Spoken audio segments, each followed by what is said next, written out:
Ivoiriens, mes chers compatriotes, ce matin, nous allons parler de l'actualité ivoirienne, principalement de l'élection présidentielle de 2025, qui est la continuité de l'élection de 2020. Et je vous expliquerai pourquoi j'appelle cela la continuité de 2020. Et je vous donnerai aussi, en tant qu'homme de Dieu, en tant que politicien, ma vision pour la Côte d'Ivoire nouvelle. Ce que j'appelle la Nouvelle Jérusalem. Alors, ayant été candidat en 2020, dans l'élection présidentielle de 2020, il n'y a pas une personne mieux placée pour tirer la sonnette d'alarme avec ce qui se passe maintenant en 2025. Pour l'élection que nous aurons, s'il y a élection, dans 3 mois. En 2020, le chef de l'État, M. Alassane Ouattara, voulant faire un 3e mandat anticonstitutionnel par tous les moyens, tailler la constitution ivoirienne sur mesure. C'est-à-dire, il regarde chaque candidat, il y avait la liste des candidats, il regarde la liste des candidats et il prenait des décrets tous les 3 mois pour empêcher tel, pour empêcher tel, pour empêcher tel. Moi-même d'abord, parce que pour être sur la liste électorale, pour être candidat, il faut être d'abord électeur. Ce qui est tout à fait normal. Mais quand je suis allé quand je suis allé me faire enrôler pour être électeur, d'abord il faut dire que quand quelqu'un postule un poste public, c'est dans le but de servir son pays, c'est dans le but de servir sa patrie. Et je pense que nous venons en politique, pas pour nous enrichir, mais pour servir le peuple. Donc on ne doit pas empêcher tout citoyen qui veut servir le peuple, que ce soit pour le poste de député, que ce soit pour le poste de maire, que ce soit pour le poste de président de la République. Cela devrait être ouvert à tout le monde. Donc à ma grande surprise, quand je suis allé me faire enrôler, d'abord j'ai fourni tous les documents, je me suis enrôlé, on m'a donné mon reçu. Et quelques temps après, le Saint-Esprit m'a dit d'aller vérifier, que tout se passe bien pour mon enrôlement. Et normalement, après 10 jours, après 2 semaines, après ton enrôlement, tu dois être en mesure de voir ton nom sur la liste. Alors, quand je regarde, quand je fais les vérifications, mon nom n'est pas sur la liste. C'est comme si je n'ai même pas été enrôlé. Alors, on me demande de m'enrôler encore une seconde fois. Je m'enrôle une seconde fois. Je vérifie encore après quelques semaines, mon nom n'est toujours pas sur la liste. C'est-à-dire, il n'y a même pas de trace que je me suis enrôlé.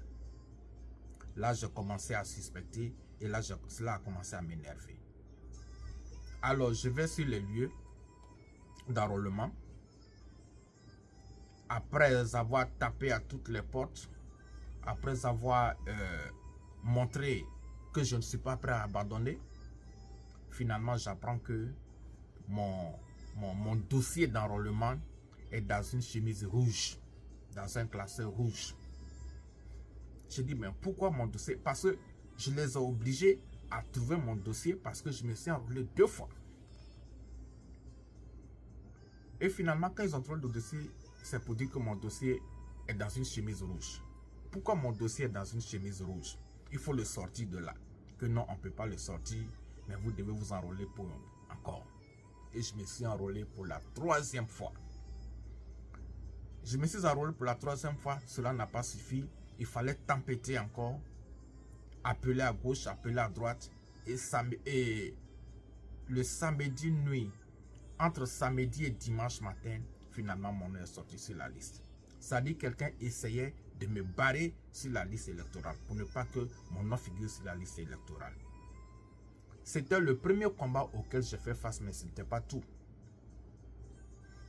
C'est pour ça que quand je vois les gens se battre pour être sur la liste électorale, on dit vous avez combien de crimes, ou bien vous avez cassé la BCAO, ou bien vous n'êtes pas ivoirien. Je vous dis simplement que ce sont des prétextes. Même si vous arrivez à avoir votre nom sur la liste électorale, il y a d'autres barrages qui vous attendent devant. Donc, mon nom finalement a figuré sur la liste électorale, on m'a donné mon reçu. Par la suite, le chef de l'État va prendre un décret pour modifier le code électoral, précisément à 5 mois de l'élection. Normalement, dans le droit que moi j'ai étudié, ayant été élevé par un juriste, et par la suite ayant fait le droit en Côte d'Ivoire et aux États-Unis. Donc il y a des choses, quand bien même je ferme les yeux, je vois. Donc, le chef de l'État se permet, normalement cela doit passer si on doit modifier la Constitution, surtout le code électoral. Si on doit modifier le code électoral, cela doit passer par l'Assemblée nationale. Et qu'est-ce que le chef de l'État a fait? Il a envoyé les amendements du code électoral au Parlement. Je vous parle de 2020, à 6 mois de l'élection. Mais il a attendu le moment où les parlementaires étaient en congé. Ok, ça se fait. Donc, il a repris le dossier pour le rendre loi lui-même. Ce n'est pas catholique, mais ce n'est pas illégal. Quand un chef d'État est coincé, quand il sait que les lois, les décrets qu'il est en train de prendre ne vont pas faire l'approbation du Parlement, il profite du congé des parlementaires pour faire passer ces décrets. Ça se fait. Mais là où il y a problème, là où il y a violation de la loi, c'est qu'il a pris ce décret à 5 mois de l'élection de 2020. Et je l'ai expliqué brièvement la dernière fois. Cela ne se fait pas. Quand on veut modifier le code électoral, il doit être modifié par le Parlement, ou bien, quand le Parlement en congé, le chef de l'État peut se le permettre. Deuxièmement, le code électoral, les modifications qu'on apporte au code électoral doivent être appliquées 5 ans à partir de la date, si l'élection c'est tous les 5 ans. On ne peut pas prendre une décision qui modifie le code électoral pendant la période électorale et surtout à 5 mois, 6 mois de l'élection.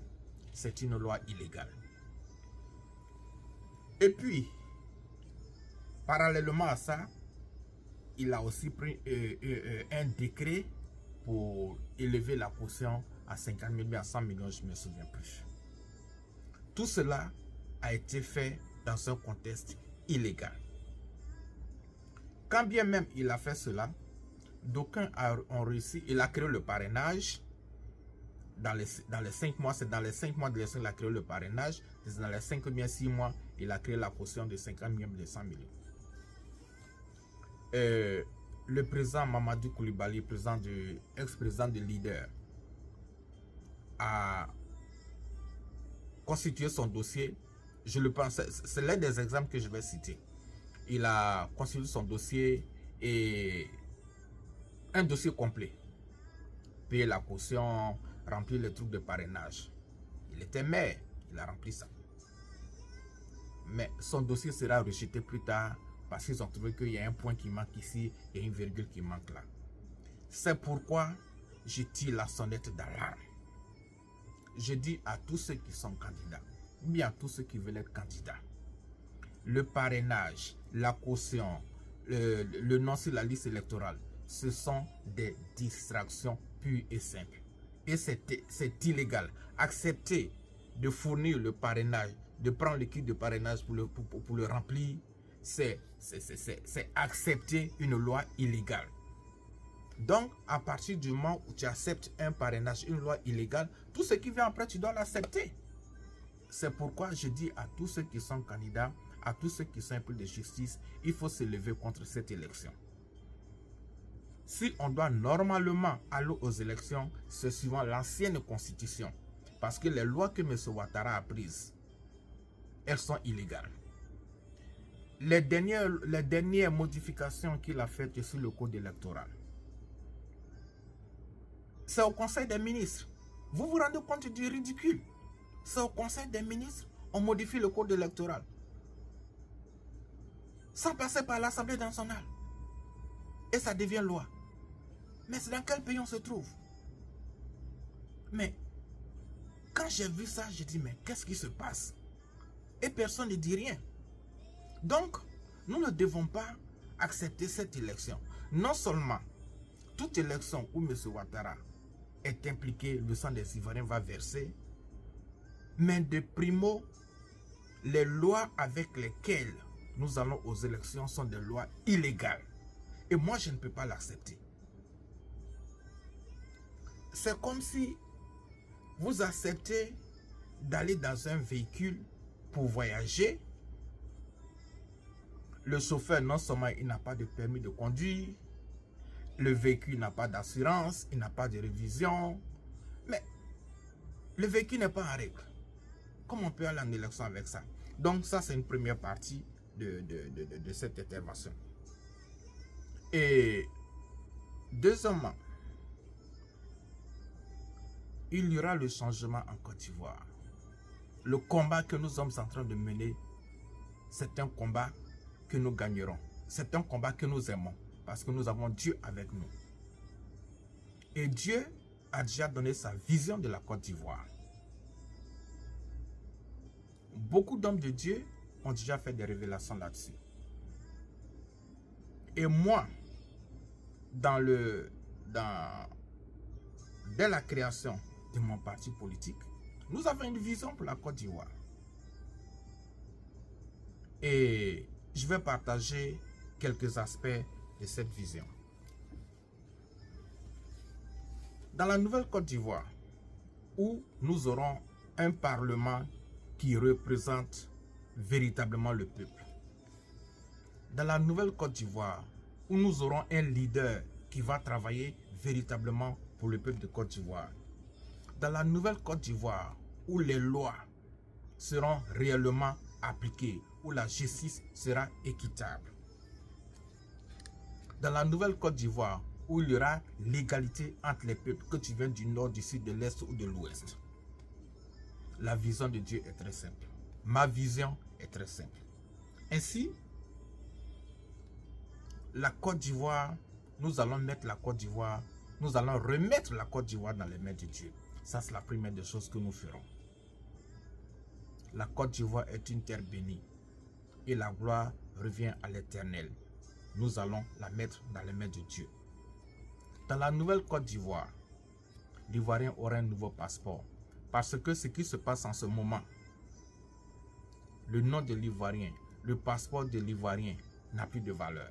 Le nom de l'Ivoirien n'a plus de valeur, le passeport de l'Ivoirien n'a plus de valeur. Nombreux sont ceux qui ont frauduleusement utilisé le passeport ivoirien pour commettre des crimes à l'étranger. Et d'ailleurs même, beaucoup de passeports ont été donnés à des gens. C'est plus facile pour un étranger d'avoir le passeport ivoirien que pour un Ivoirien. Moi, j'ai essayé de faire des passeports pour mes neveux, mes nièces, mes cousins, mes cousines. Mais c'était très difficile. Pourtant, ils sont Ivoiriens de père et de mère, de génération en plusieurs générations derrière. Mais par contre, nous avons vu des gens qui font le passeport très facilement et ils sont ici aux États-Unis. Qui ne savent même pas où se trouve telle ville de la Côte d'Ivoire. Donc, nous allons refaire le passeport ivoirien. Dans la nouvelle Côte d'Ivoire, dans la nouvelle Jérusalem, nous allons réinstaller la peine de mort. La peine de mort existait en Côte d'Ivoire et le président Houphouët-Boigny l'a banni. Mais nous allons réinstaller la peine de mort et tuer un être humain en Côte d'Ivoire sera puni avec la peine capitale.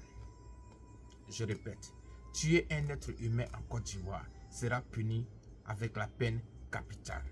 Et tu commets un crime grave en Côte d'Ivoire, la justice te cherchera partout dans le monde où tu iras pour te ramener devant la justice.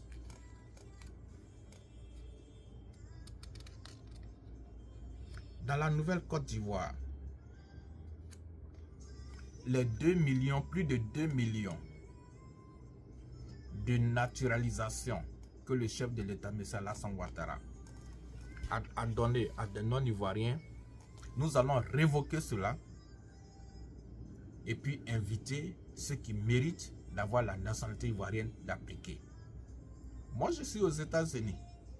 Pour avoir la simple carte de résidence, il faut te lever de bonne heure.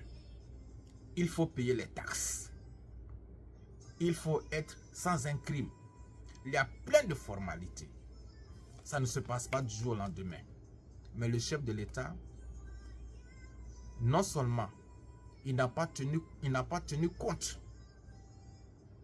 de la cherté de vie, mais il s'est permis de donner plus de 2 millions de passeports de naturalisation à des non-ivoiriens, tout simplement pour que ces derniers le votent. Pour un troisième mandat, bien pour des élections non méritées. Nous allons révoquer cela. Et ceux qui le méritent, ils vont appliquer. Je continue pour dire que dans la nouvelle Côte d'Ivoire, vous savez, ce qui se passe en Côte d'Ivoire, nous sommes déjà à 15 minutes, je vais faire rapidement pour arrêter. Nous allons rétablir les bénéfices et les droits de tous les Ivoiriens. Il n'est pas normal dans tous les pays développés, ce n'est pas seulement des pays développés, dans tous les pays du monde, quand tu travailles, que ce soit dans le secteur public ou le secteur privé, les taxes qu'on te coupe à la fin de l'année, cet argent te revient. Combien sont les Ivoiriens qui n'ont pas reçu leur argent de taxes depuis plus de 10 ans qu'ils travaillent?